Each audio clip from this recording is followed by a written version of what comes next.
Assalamualaikum warahmatullahi wabarakatuh. Perkenalkan, saya Leni Rahmasani dari 3 TBIC. Di sini saya akan menjelaskan materi dari mata kuliah Psikologi Perkembangan Peserta Didik yang diampu oleh Bapak Thoifur. Materi yang pertama yaitu konsep dasar psikologi. Konsep psikologi adalah gagasan-gagasan mengenai sesuatu yang menyangkut tentang tingkah laku manusia dan lingkungan sekitarnya melalui pengalaman-pengalaman yang dialami. Takir merumuskan psikologi yaitu membahas tentang tingkah laku manusia dalam hubungannya dengan lingkungan. Materi yang selanjutnya yaitu peran hereditas dan lingkungan dalam perkembangan. Setiap manusia mempunyai pola perkembangan dan pertumbuhan yang berbeda. Hal ini dapat dipengaruhi dari dua faktor. Yang pertama yaitu faktor internal berupa hereditas atau turunan, yang kedua yaitu faktor eksternal berupa lingkungan. Faktor hereditas yang mempengaruhi perkembangan yaitu warna kulit dan bentuk tubuh, sifat-sifat, intelijensi, bakat, dan penyakit. Sedangkan lingkungan yang dapat mempengaruhi pertumbuhan adalah keluarga, sekolah, alam sekitar, dan masyarakat. Materi selanjutnya yaitu tahap-tahap perkembangan. Tahap-tahap perkembangan dibagi menjadi 3. Yang pertama masa prenatal, lalu masa perinatal, dan yang terakhir yaitu masa postnatal.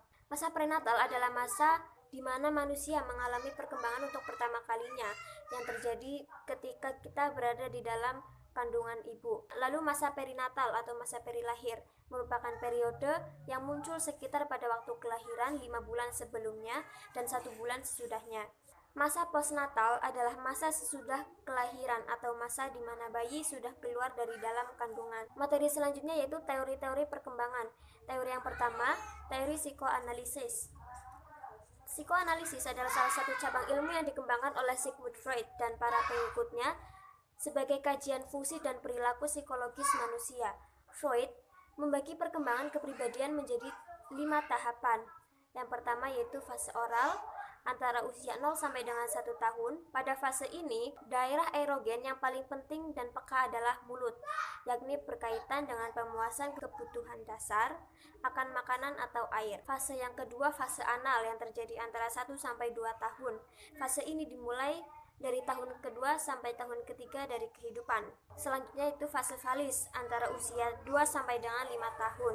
Lalu fase laten antara usia 5 sampai dengan 12 tahun. Dan yang terakhir yaitu fase genital. Fase yang ini dimulai dengan perubahan biokimia dan fisiologi dalam diri remaja. Freud juga membagi wilayah pikiran manusia menjadi 3. Yang pertama yaitu id, lalu ego, dan yang terakhir yaitu superego. Selanjutnya teori perkembangan behavioristik. Teori behavioristik adalah teori yang mempelajari perilaku manusia. Perspektif behavioral berfokus pada peran dari belajar dalam menjelaskan tingkah laku manusia dan terjadi melalui rangsangan berdasarkan stimulus yang menimbulkan hubungan perilaku reaktif hukum-hukum mekanistik. Selanjutnya, teori perkembangan kognitif. Dalam perkembangan kognitif, perkembangan dibagi menjadi 3 fase. Yang pertama, tahap sensori motor yang terjadi antara usia 18 sampai dengan 24 bulan. Lalu, fase tahap praoperasional usia 2 sampai dengan 7 tahun. Selanjutnya, tahap operasional konkret antara usia 7 sampai dengan 11 tahun. Dan yang terakhir yaitu tahap operasional formal di usia 12 tahun ke atas. Selanjutnya, teori perkembangan etologi. Teori ini ditegakkan berdasarkan penelitian Konrad Zacharias Lorenz dengan menggunakan angsa. Pada bayi, teori etologi ini menerangkan bahwa ada beberapa fase kelekatan yang dialami oleh bayi. Fase-fase kelekatan tersebut yaitu merespon tak terpilah kepada manusia. Fase ini akan terjadi pada bayi lahir sampai berusia 3 bulan. Fokus hanya terhadap orang-orang yang dikenalnya. Fase ini terjadi pada bayi berusia 3 sampai 6 bulan. Hal ini terjadi karena adanya intensitas aktivitas antara bayi dan orang-orang yang sering berinteraksi dengannya sehingga bayi mulai dapat membedakan antara orang yang dikenal dan yang tidak. Kemelekatan yang intens dan pencarian kedekatan yang aktif terhadap orang-orang sekitarnya. Fase ini terjadi saat bayi berusia 6 bulan sampai dengan 3 tahun. Selanjutnya, teori perkembangan ekologi. Seorang ahli psikologi dari Amerika bernama Uri Brenner merumuskan teori ekologi dalam psikologi perkembangan untuk menjelaskan bagaimana kualitas yang diwarisi oleh seorang anak dan lingkungan tempatnya berinteraksi dapat mempengaruhi bagaimana tumbuh kembang anak. Brenner membagi beberapa aspek dari teori ekologi dalam psikologi perkembangan yang dapat mempengaruhi perkembangan anak, yaitu mikrosistem, mesosistem, ekosistem, makrosistem, dan kronosistem. Yang terakhir, teori perkembangan keislaman. Fase perkembangan anak dalam perspektif Islam dapat dibagi menjadi 3, yaitu fase asobi atau fase menyusui antara usia 0 sampai dengan 2 tahun, lalu fase tufulah atau fase anak-anak antara usia 2 sampai dengan 7 tahun, dan yang terakhir yaitu fase anak-anak akhir antara 7 sampai dengan 14 tahun. Selanjutnya, materi perkembangan masa bayi. Perkembangan masa bayi disebutkan oleh Profesor Konstam sebagai periode vital yang diartikan penting.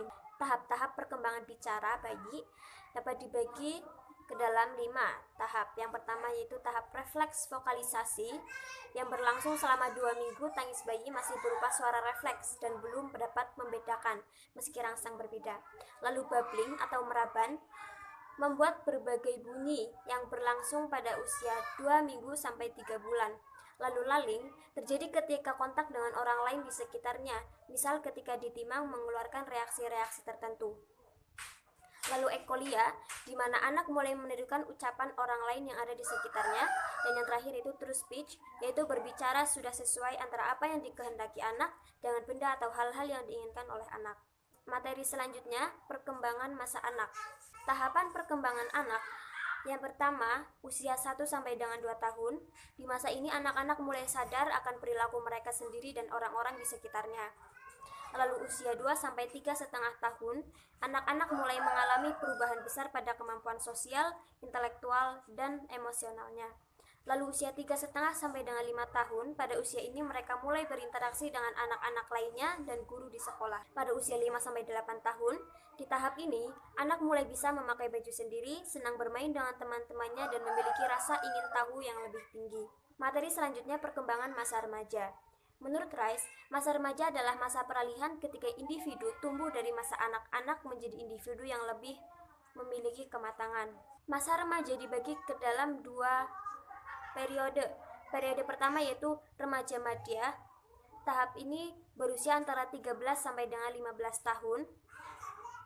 Yang mana pada tahap ini remaja sangat membutuhkan kawan-kawan. Ia senang kalau banyak teman yang menyukainya.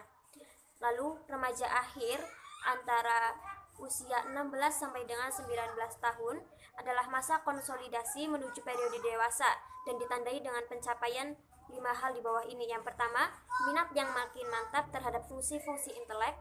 Yang kedua, egonya mencari kesempatan untuk bersatu dengan orang-orang lain. Lalu, terbentuk identitas seksual yang tidak akan berubah lagi.